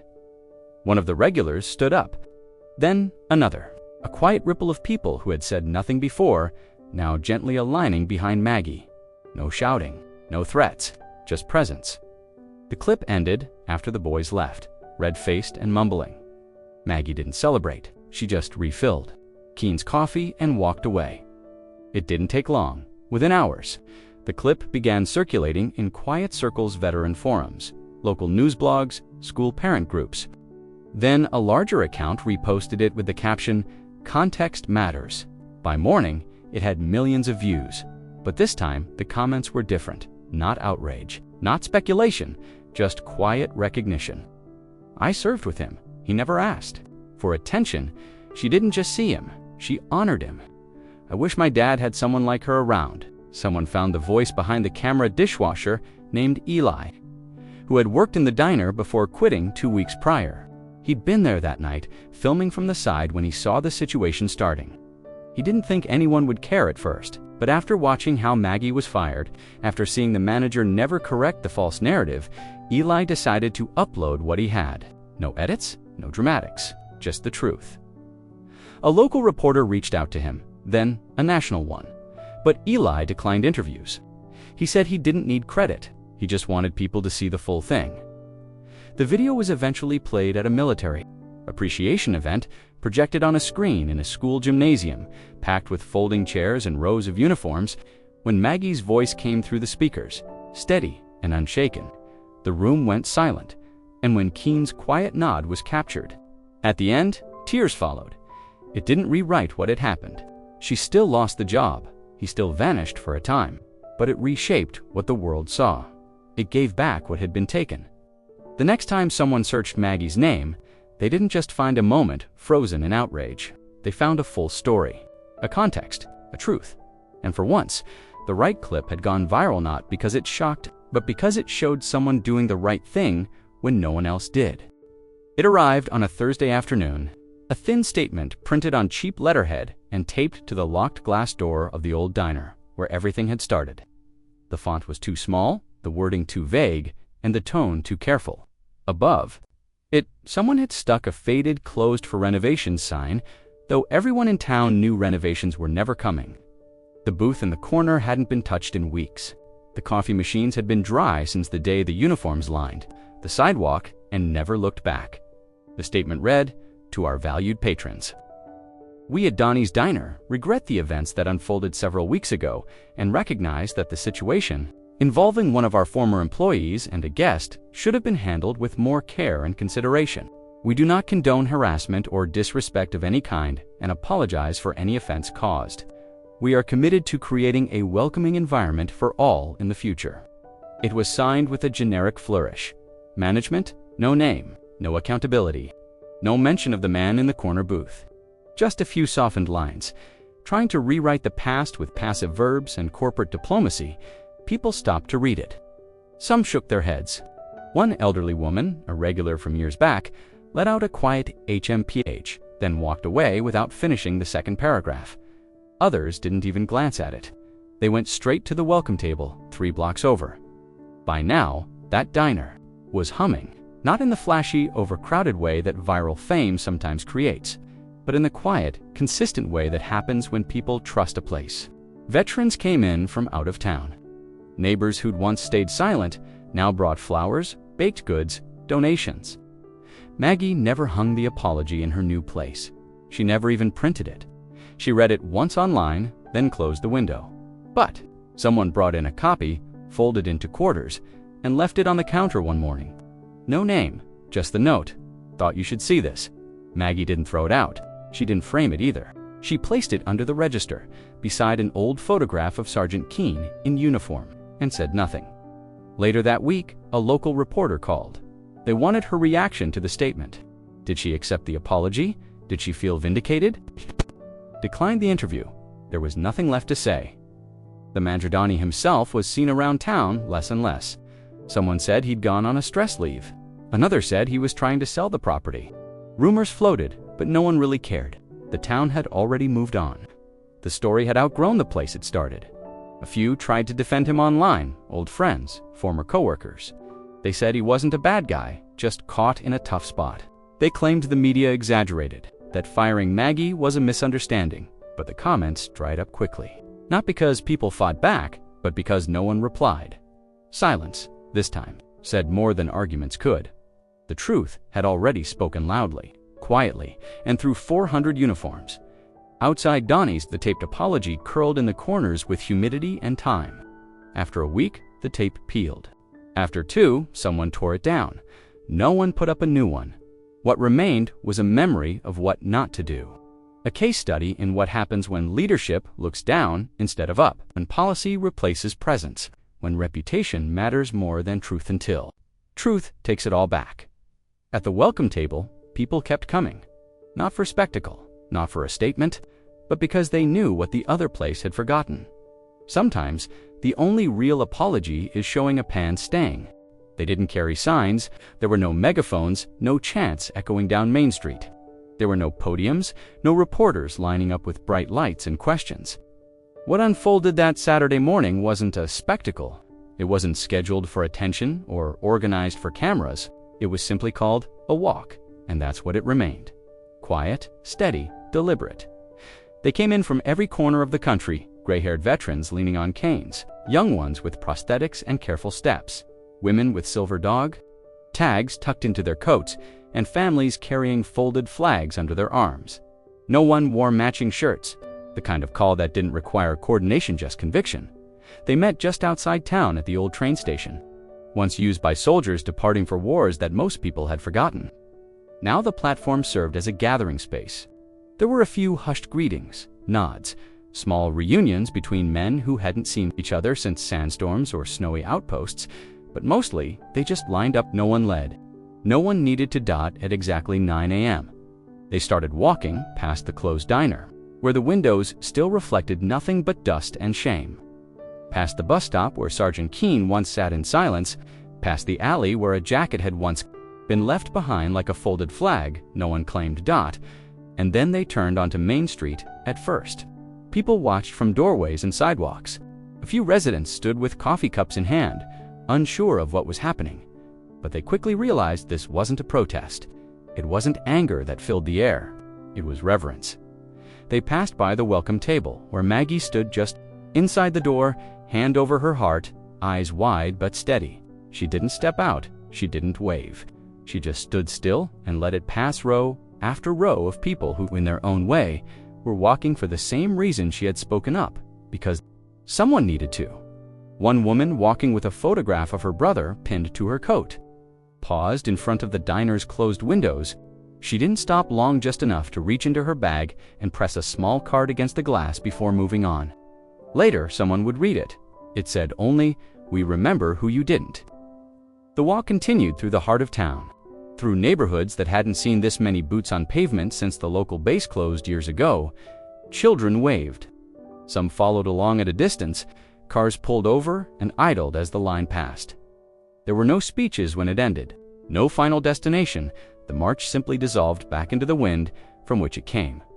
Some went into town for coffee. Some sat on benches and spoke softly to those beside them.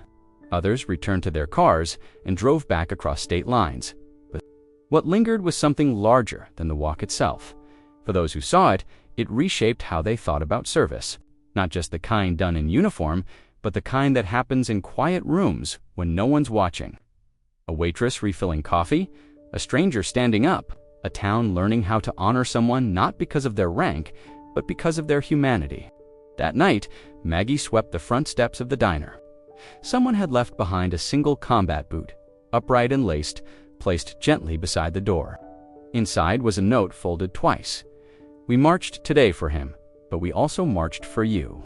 She didn't move it for hours, just sat beside it in the quiet, watching the street, while the last echoes of boots on pavement faded into memory.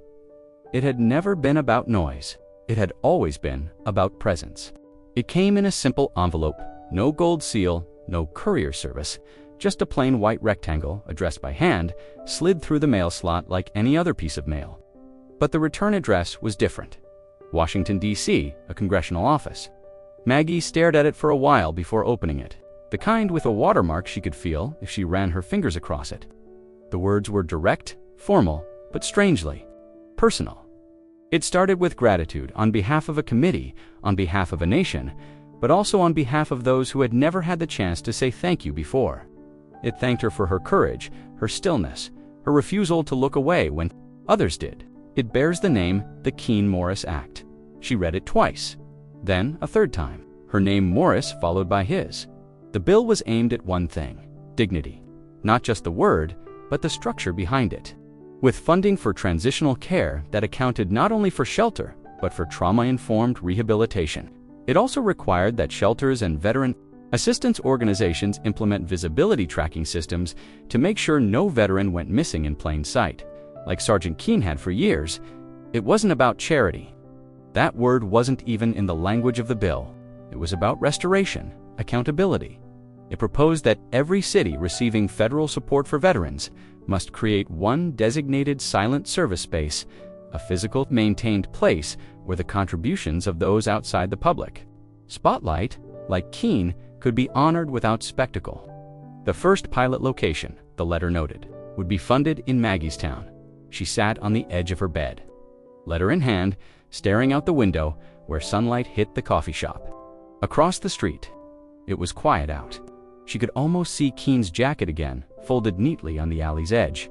Except now, the image didn't feel like an end. It felt like a beginning. A few weeks later, she was flown to Washington. It wasn't a grand affair. She declined all media requests, but in a small wood-paneled hearing room, she sat beside Sergeant Keene, now steady, in a collared shirt and pressed slacksand, listened as the bill was read aloud.